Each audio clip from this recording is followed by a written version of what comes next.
evening. Welcome to News Now on TV360. I am Thelma Okoro.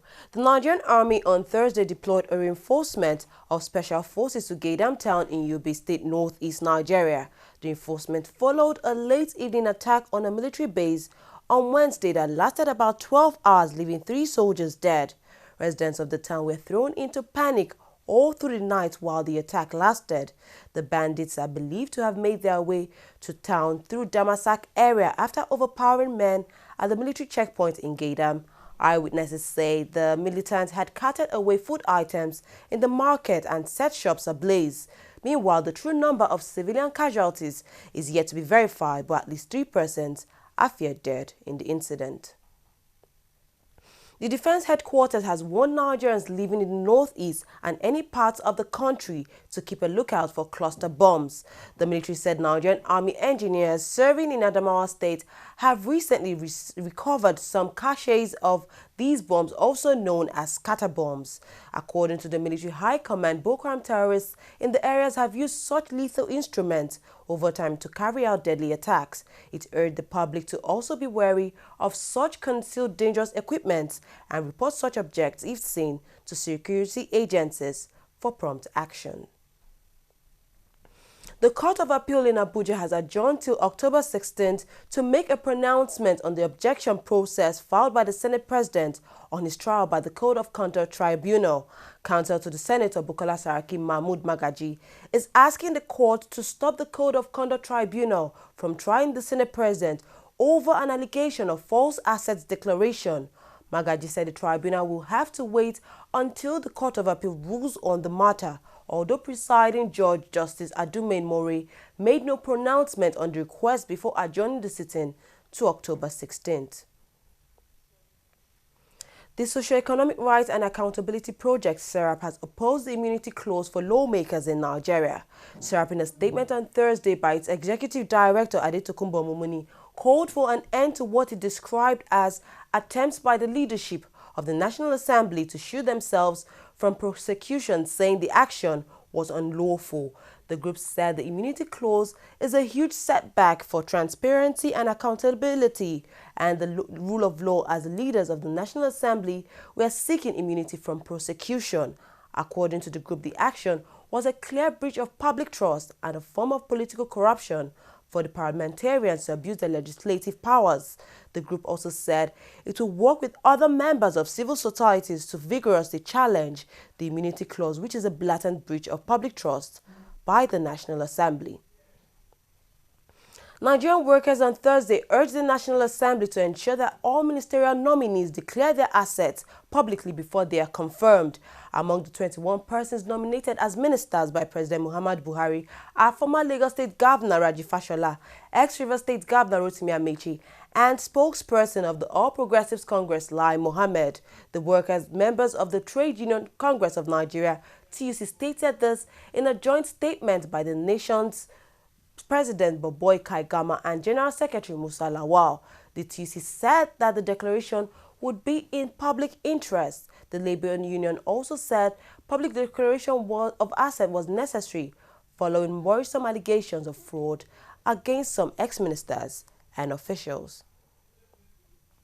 A Nigerian hospital has shut down its accident and emergency ward following an Ebola virus scare.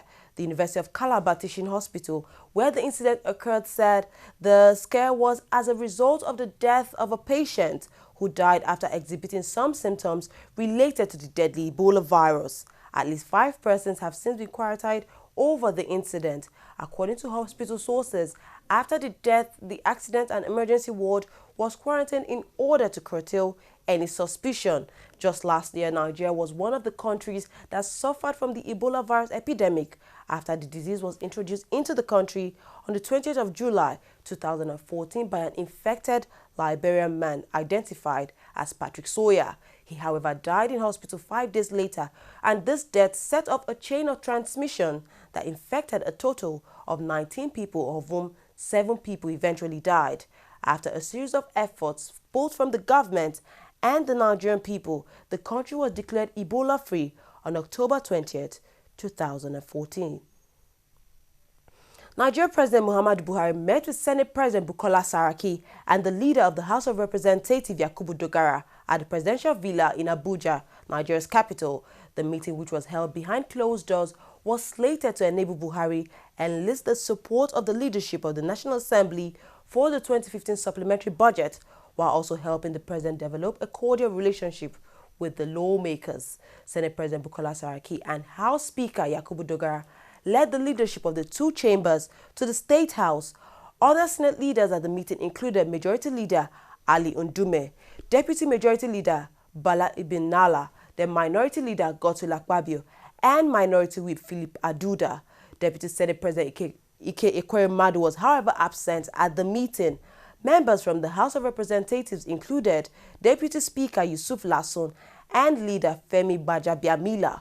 This is the first official meeting between Senate President Bukola Saraki and Buhari since he assumed office as the leader of the upper chamber. Rivers State Governor Nyesom Wike has received the report of the Judicial Commission of Inquiry established by his administration to investigate the sale of valued Rivers State government property and other related matters by the administration of former Governor Rotimi Amechi.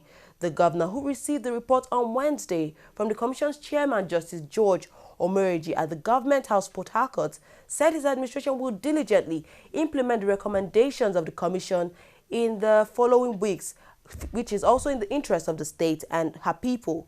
Chairman of the Commission of Inquiry, Justice Omereji, had advised the state government to act on the report quickly to ensure that billions of naira of state funds stashed in private accounts were recovered. The governor declared that in addition to implementing the report, his administration will also make the content public and also intimate the public on the next line of action. Well, we'll take a short break now. When we come back, we'll look at more news stories. Please don't go away.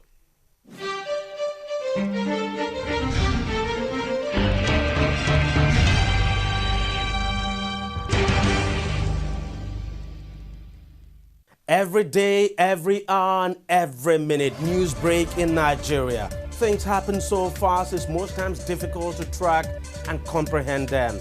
But that's what we do right here on TV360. 2015, would you want to come back again? It's like asking Jesus Christ if he knew he was going to die, will you want to come back as the savior of the world again? We do not just help you track the stories, we break them down, explore all the angles, analyze the issues so that you can fully comprehend the stories and use them to make the right decisions.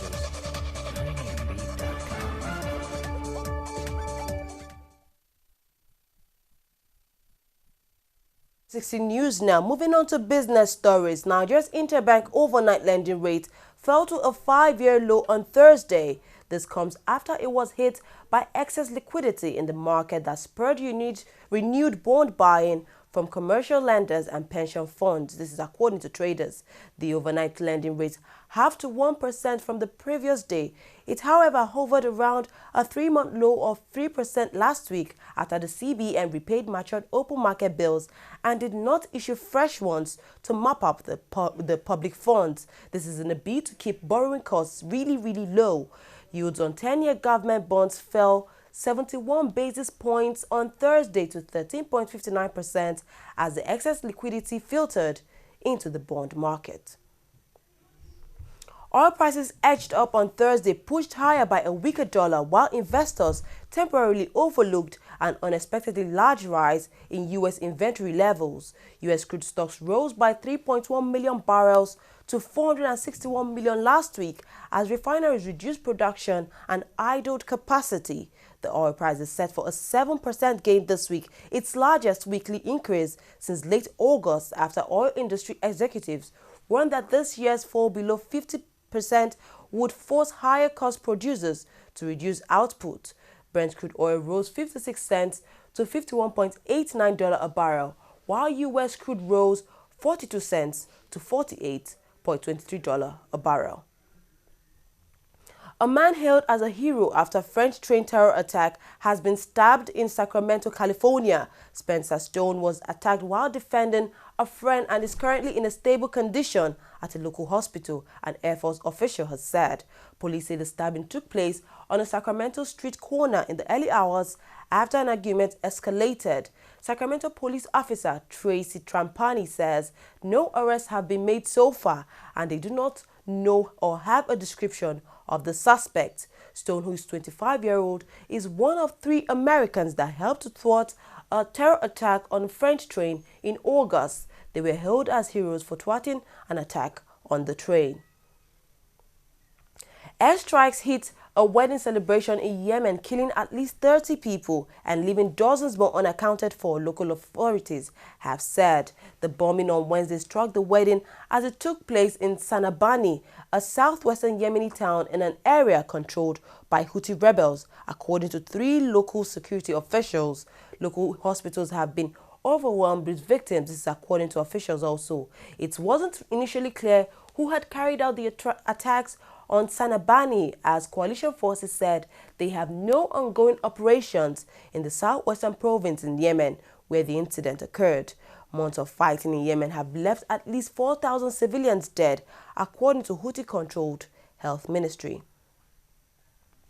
Moving on to sports stories now. Following his recent rift with Sunday Olise, the Super Eagles coach, Nigeria's most capped player Vincent Enyama, has announced his retirement from the national team. The 33-year-old announced his retirement with a post on his official Instagram page saying he would continue to support the team, but he would no longer be available for selection.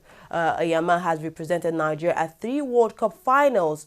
Sunday Olise had appointed CSK Moscow winger Ahmed Musa as the new captain of the national team without giving information to Enyama, who has held that position since last year. The pair had clashed earlier this week at the Super Eagles training camp in Belgium. He has since left the training camp. CAF President Issa Hayatou has been appointed as the acting FIFA president due to the fact that he's the longest-serving vice president on FIFA's executive committee. His appointment comes hours after FIFA's ethics committee suspended its president Sepp Blatter, his UEFA counterpart Michel Platini, and former Secretary General Jerome Valcke for 90 days. The committee has also slammed a 6-year ban on FIFA presidential candidate Chung Mong-jun.